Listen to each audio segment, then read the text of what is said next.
Pembacaan Alkitab hari ke-359, 25 Desember dari Mazmur 147 ayat 12 hingga 20. Megahkanlah Tuhan hai Yerusalem, pujilah Allahmu hai Sion, sebab ia meneguhkan palang pintu gerbangmu dan memberkati anak-anakmu di antaramu. Ia memberikan kesejahteraan kepada daerahmu dan mengenyangkan engkau dengan gandum yang terbaik. Ia menyampaikan perintahnya ke bumi, dengan segera firman-Nya berlari. Ia menurunkan salju seperti bulu domba dan menghamburkan embun beku seperti abu. Ia melemparkan air batu seperti pecahan-pecahan. Siapakah yang tahan berdiri menghadapi dinginnya? Ia menyampaikan firman-Nya lalu mencairkan semuanya. Ia meniupkan anginnya maka air mengalir. Ia memberitakan firman-Nya kepada Yakub, ketetapan-ketetapannya dan hukum-hukumnya kepada Israel. Ia tidak berbuat demikian kepada segala bangsa, dan hukum-hukumnya tidak mereka kenal. Haleluya. Perjanjian baru, Wahyu 17. Lalu datanglah seorang dari ketujuh malaikat yang membawa ketujuh cawan itu dan berkata kepadaku, mari ke sini, aku akan menunjukkan kepadamu putusan atas pelacur besar yang duduk di tempat yang banyak airnya. Dengan dia raja-raja di bumi telah berbuat cabul, dan penghuni-penghuni bumi telah mabuk oleh anggur percabulannya. Dalam roh aku dibawanya ke padang gurun, dan aku melihat seorang perempuan duduk di atas seekor binatang yang merah ungu, yang penuh tertulis dengan nama-nama hujat. Binatang itu mempunyai 7 kepala dan 10 tanduk. Dan perempuan itu memakai kain ungu dan kain kirmizi yang dihiasi dengan emas, permata dan mutiara, dan di tangannya ada suatu cawan emas penuh dengan segala kekejian dan kenajisan percabulannya. Dan pada dahinya tertulis suatu nama, suatu rahasia. Babel besar, ibu dari wanita-wanita pelacur dan dari kekejian bumi. Dan aku melihat perempuan itu mabuk oleh darah orang-orang kudus dan darah saksi-saksi Yesus. Dan ketika aku melihatnya, aku sangat heran. Lalu kata malaikat itu kepadaku, mengapa engkau heran? Aku akan mengatakan kepadamu rahasia perempuan itu dan rahasia binatang yang memikulnya. Binatang yang berkepala 7 dan bertanduk 10 itu. Adapun binatang yang telah kau lihat itu telah ada, namun tidak ada. Ia akan muncul dari jurang maut, dan ia menuju kepada kebinasaan. Dan mereka yang diam di bumi, yaitu mereka yang tidak tertulis di dalam kitab kehidupan sejak dunia dijadikan, akan heran apabila mereka melihat bahwa binatang itu telah ada, namun tidak ada dan akan muncul lagi. Yang penting di sini ialah akal yang mengandung hikmat. Ketujuh kepala itu adalah 7 gunung yang di atasnya perempuan itu duduk. Ketujuhnya adalah 7 raja, 5 diantaranya sudah jatuh, yang satu ada dan yang lain belum datang. Dan jika ia datang, ia akan tinggal seketika saja. Dan binatang yang pernah ada dan yang sekarang tidak ada itu, ia sendiri adalah raja ke-8. Dan namun demikian satu dari ketujuh itu, dan ia menuju kepada kebinasaan. Dan ke-10 tanduk yang telah kau lihat itu adalah 10 raja yang belum memulai memerintah. Tetapi 1 jam lamanya mereka akan menerima kuasa sebagai raja bersama-sama dengan binatang itu. Mereka seia sekata, kekuatan dan kekuasaan mereka berikan kepada binatang itu. Mereka akan berperang melawan anak domba, tetapi anak domba akan mengalahkan mereka, karena ia adalah Tuhan di atas segala Tuhan dan Raja di atas segala raja. Mereka bersama-sama dengan dia juga akan menang, yaitu mereka yang terpanggil, yang telah dipilih dan yang setia. Lalu ia berkata kepadaku, semua air yang telah kau lihat di mana wanita pelacur itu duduk adalah bangsa-bangsa dan rakyat banyak dan kaum dan bahasa. Dan ke-10 tanduk yang telah kau lihat itu serta binatang itu akan membenci pelacur itu, dan mereka akan membuat dia menjadi sunyi dan telanjang. Dan mereka akan memakan dagingnya dan membakarnya dengan api. Sebab Allah telah menerangi hati mereka untuk melakukan kehendaknya dengan seia sekata dan untuk memberikan pemerintahan mereka kepada binatang itu. Sampai segala firman Allah telah digenapi, dan perempuan yang telah kau lihat itu adalah kota besar yang memerintah atas raja-raja di bumi. Perjanjian Lama Nehemia 3 hingga 4. Maka bersiaplah imam besar Eliasib dan para imam saudara-saudaranya, lalu membangun kembali pintu gerbang domba. Mereka mentabiskannya dan memasang pintu-pintunya. Mereka mentabiskannya sampai menara Mea, menara Hananeel, berdekatan dengan mereka orang-orang Yeriko membangun, dan berdekatan dengan orang-orang itu Zakur bin Imri. Pintu gerbang ikan dibangun oleh Bani Sena'a. Mereka memasang balok-balok lalu memasang pintu-pintunya dengan pengancing-pengancing dan palang-palangnya. Berdekatan dengan mereka Meremot bin Uria bin Hakos mengadakan perbaikan. Dan berdekatan dengan dia Mesulam bin Berekya bin Mezezabeel, berdekatan dengan dia Zadok bin Ba'ana mengadakan perbaikan. Dan berdekatan dengan dia orang-orang Tekoa. Hanya pemuka-pemuka mereka tidak mau memberi bahunya untuk pekerjaan Tuhan mereka. Pintu gerbang lama diperbaiki oleh Yoyada bin Pasea dan Mesulam bin Besoja. Mereka memasang balok-balok lalu memasang pintu-pintunya dengan pengancing-pengancing dan palang-palangnya. Berdekatan dengan mereka Melaca orang Gibeon dan Yadon orang Meronot mengadakan perbaikan beserta orang-orang Gibeon dan Mispa yang berada di wilayah kekuasaan bupati daerah sebelah barat sungai Efrat. Berdekatan dengan mereka Uziel bin Harhaya, salah seorang tukang emas, mengadakan perbaikan, dan berdekatan dengan dia Hananya, seorang juru campur rempah-rempah. Mereka memperkokoh Yerusalem sampai tembok lebar.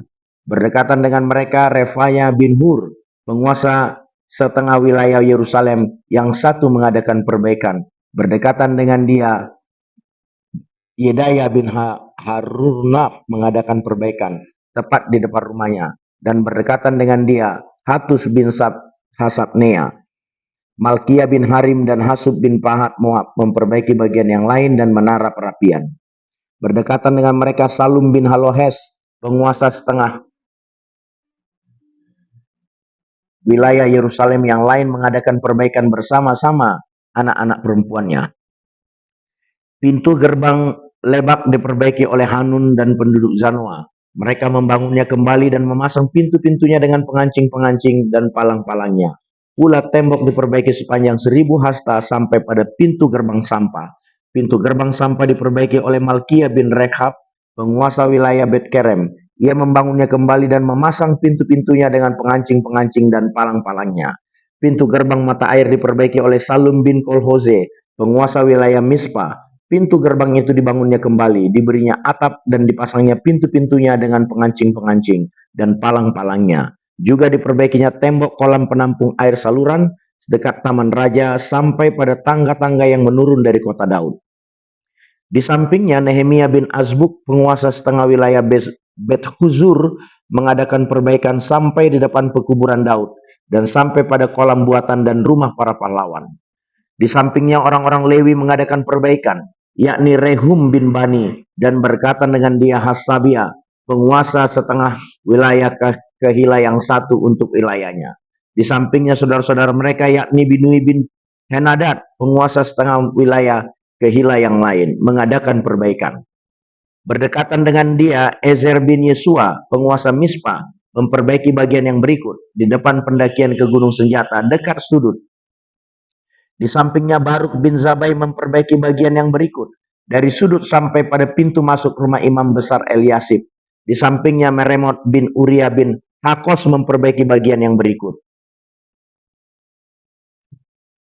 Dari pintu masuk rumah Eliasib sampai pada ujung rumah Eliasib, di sampingnya para imam orang-orang dari lembah Yordan mengadakan perbaikan. Di samping mereka Benyamin dan Hasub mengadakan perbaikan di depan rumah mereka. Di samping mereka Azaria bin Asaya bin Anaya mengadakan perbaikan di samping rumahnya. Di sampingnya Binul bin Henadad memperbaiki bagian yang berikut dari rumah Azaria sampai sudut dan sampai penjuru. Palal bin Uzai mengadakan perbaikan di depan sudut dan di depan menara yang tinggi yang menonjol dari istana raja, dekat pelataran penjagaan. Di sampingnya Pedaya bin Paros mengadakan perbaikan sampai di depan pintu gerbang air di sebelah timur dan depan menara yang menonjol. Adapun para budak di Bait Allah tinggal di Ofel. Di samping Pedaya orang-orang Tekoa memperbaiki bagian yang berikut. Dari depan menara besar yang menonjol itu sampai tembok Ofel. Mulai dari pintu gerbang kuda, para imam mengadakan perbaikan masing-masing di depan rumahnya. Di samping mereka Zadok bin Imer mengadakan perbaikan di depan rumahnya. Di sampingnya Semaya bin Sekanya, penjaga pintu gerbang timur. Di sampingnya Hananya bin Salemya dan Hanun, anak Zalab yang keenam, memperbaiki bagian yang berikut. Di samping mereka Mesulam bin Berekia mengadakan perbaikan di depan biliknya. Di sampingnya Malkia seorang tukang emas mengadakan perbaikan sampai pada rumah para budak di Bait Allah dan para pedagang di depan pintu gerbang pendaftaran dan sampai pada kamar atas di penjuru. Lalu antara kamar atas di penjuru dan pintu gerbang domba para tukang emas dan para pedagang mengadakan perbaikan. Ketika Sanbalat mendengar bahwa kami sedang membangun kembali tembok, bangkitlah amarahnya dan ia sangat sakit hati. Ia mengolok-olokkan orang Yahudi dan berkata di hadapan saudara-saudaranya dan tentara Samaria, apa gerangan yang dilakukan orang-orang Yahudi yang lemah ini? Apakah mereka memperkokoh sesuatu? Apakah mereka hendak membawa persembahan? Apakah mereka akan selesai dalam sehari? Apakah mereka akan menghidupkan kembali batu-batu dari timbangan yang puing yang sudah terbakar habis seperti ini? Lalu berkatalah Tobia orang Amon itu yang ada di dekatnya, sekalipun mereka membangun kembali, kalau sekedar anjing hutan meloncat dan menyentuhnya, robohlah tembok batu mereka. Ya Allah kami, dengarlah bagaimana kami dihina.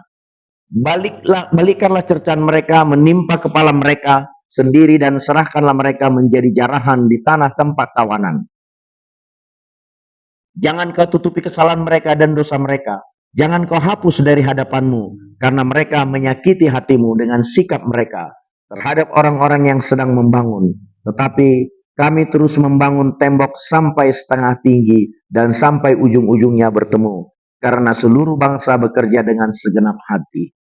Ketika Sanbalat dan Tobia serta orang Arab dan orang Armon dan orang Asdod mendengar bahwa pekerjaan perbaikan tembok Yerusalem maju dan bahwa lubang-lubang tembok mulai tertutup, maka sangat marahlah mereka. Mereka semua mengadakan persepakatan bersama untuk memerangi Yerusalem dan mengadakan kekacauan di sana. Tetapi kami berdoa kepada Allah kami dan mengadakan penjagaan terhadap mereka siang dan malam karena sikap mereka. Berkatalah orang Yehuda, kekuatan para pengangkat sudah merosot dan puing masih sangat banyak. Tak sanggup kami membangun kembali tembok ini. Tetapi lawan-lawan kami berpikir, mereka tidak akan tahu dan tidak akan melihat apa-apa. Sampai kita ada di antara mereka, membunuh mereka dan menghentikan pekerjaan itu. Ketika orang-orang Yahudi yang tinggal dekat mereka sudah 10 kali datang memperingatkan kami, mereka akan menyerang kita dari segala tempat tinggal mereka. Maka aku tempatkan rakyat menurut kaum keluarganya dengan pedang, tembok dan panah di bagian-bagian yang paling rendah dari tempat itu, di belakang tembok, di tempat-tempat yang terbuka. Kuamati semuanya lalu bangun berdiri dan berkata kepada para pemuka dan para penguasa dan kepada orang-orang yang lain. Jangan kamu takut terhadap mereka. Ingatlah kepada Tuhan yang maha besar dan dahsyat dan berperanglah untuk saudara-saudaramu, untuk anak lelaki dan anak-anak perempuanmu, untuk istrimu dan rumahmu. Ketika didengar musuh kami bahwa rencana mereka sudah kami ketahui dan bahwa Allah telah menggagalkannya, maka dapatlah kami semua kembali ke tembok masing-masing ke pekerjaannya. Sejak hari itu sebagian daripada anak buahku melakukan pekerjaan dan sebagian yang lain memegang tembok, perisai dan panah dan mengenakan baju zirah. Sedang para pemimpin berdiri di belakang kaum Yehuda yang membangun di tembok, orang-orang yang memikul dan mengangkut melakukan pekerjaannya dengan satu tangan, dengan tangan yang lain mereka memegang senjata. Setiap orang yang membangun bekerja dengan berikatkan pedang pada pinggangnya. Dan di sampingku berdiri peniup sangkakala. Berkatalah aku kepada para pemuka dan para penguasa dan kepada orang-orang yang lain. Pekerjaan ini besar dan luas, dan kita terpencar pada tembok yang satu jauh daripada yang lain. Dan kalau kamu mendengar bunyi sangkakala di suatu tempat, berkumpullah ke sana mendapatkan kami. Allah kita akan berperang bagi kita. Demikianlah kami melakukan pekerja itu, sedang sebagian daripada orang-orang memegang tombak dari merekahnya fajar sampai terbitnya bintang-bintang. Pada waktu itu juga aku berikan perintah kepada rakyat. Setiap orang dengan anak buahnya harus bermalam di Yerusalem, supaya mereka mengadakan penjagaan bagi kami pada malam hari dan melakukan pekerjaannya pada siang hari. Demikianlah aku sendiri, saudara-saudaraku, anak buahku dan para penjaga yang mengikut aku, kami semua tidak sempat menanggalkan pakaian kami, sebab setiap memegang senjata dengan tangan kanan. Amin.